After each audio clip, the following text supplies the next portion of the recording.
ആത്മനേതാവിന് എന്തെങ്കിലും സംഭവിക്കാറിഞ്ഞാൽ പക അവസാനിക്കില്ല പക. അത് പ്രശ്നമാണ്. ഈ പ്രശ്നം യുദ്ധം ചെയ്ത് ഇനി അമേരിക്കക്ക് ഇറാനോട് ശത്രുതയുണ്ടെങ്കിൽ, ഇസ്രായേലിനുണ്ടെങ്കിൽ, ഇത് യുദ്ധം ചെയ്ത് തീർക്കാൻ ഒരു രാജ്യത്തോട് തർക്കം പ്രശ്നം ഉണ്ടെങ്കിൽ അവർക്ക് എന്ത് ചെയ്യാം? യുദ്ധം ചെയ്ത് ഒതുക്കാം. എന്നിട്ട് അവസാനം എന്ത് ചെയ്യാം? വിഷയങ്ങൾ പറഞ്ഞു തീർക്കാം. അല്ലെങ്കിൽ മൂന്നാമത്തെ ഒരു കക്ഷി, ഇവിടെ ഒരു സാധനം ഉണ്ടല്ലോ UN, മനസ്സിലായില്ല? ഇവിടെ യുണൈറ്റഡ് നേഷൻസ് എന്നൊരു സാധനം ഇവിടെ ഉണ്ടല്ലോ. അവർക്കിടയിൽ ആ കാര്യം പറഞ്ഞു തീർക്കാം. അല്ലെങ്കിൽ യുദ്ധം നിർത്തിയിട്ട് പിന്നെയും മുന്നോട്ട് പോകാം. കൊല്ലങ്ങൾ എത്ര യുദ്ധം നടന്ന സംഭവങ്ങൾ ഉണ്ടായിട്ടുണ്ട്.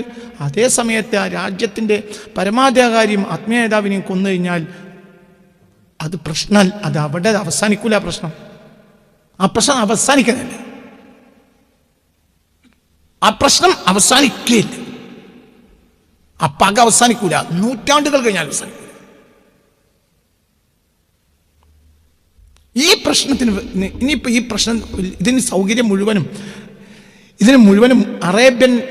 പേർഷ്യൻ അറേബ്യൻ രാജ്യങ്ങളിലുള്ള മിലിറ്ററി ബേസുകൾ, അവർക്ക് അമേരിക്കക്ക് എല്ലാവിധ സൗകര്യങ്ങൾ ചെയ്ത മിലിറ്ററി ബേസുകളാണ് ഗൾഫ് രാജ്യങ്ങളിലുള്ളത്.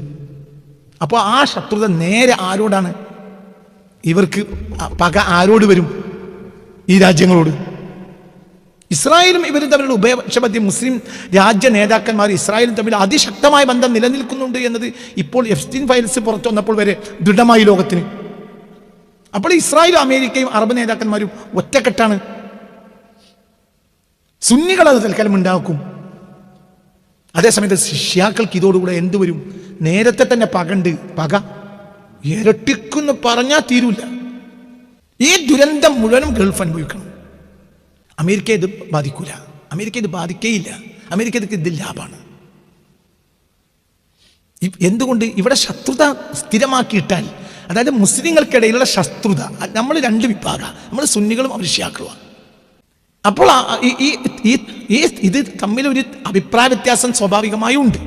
പക്ഷെ അതേ സമയത്ത് നമ്മൾക്ക് തീരാത്തൊരു പക നമ്മൾ അസ്ഥിവാരം ഇട്ടാൽ അതൊരു പ്രശ്നമായിരിക്കും. ആ പ്രശ്നം തീർക്കാൻ കഴിയില്ല. സദ്ദാം ഹുസൈനെ കൊല്ലുമ്പോൾ പോലെയല്ല അലി ഖംനായെ കൊല്ലുന്നത്. അഹമ്മദ് നജാദിയെ കൊല്ലും പോലെയല്ല. അഹമ്മദ് നജാദി ഇറാന്റെ പ്രസിഡന്റ് ആയിരുന്നു. ആരല്ല? ആത്മീയതാവല്ല.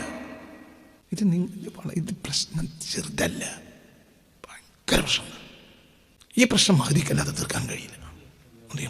ഇമാം മഹദിക്കല്ലാതെ ഈ പ്രശ്നം തീർക്കാൻ കഴിയില്ല.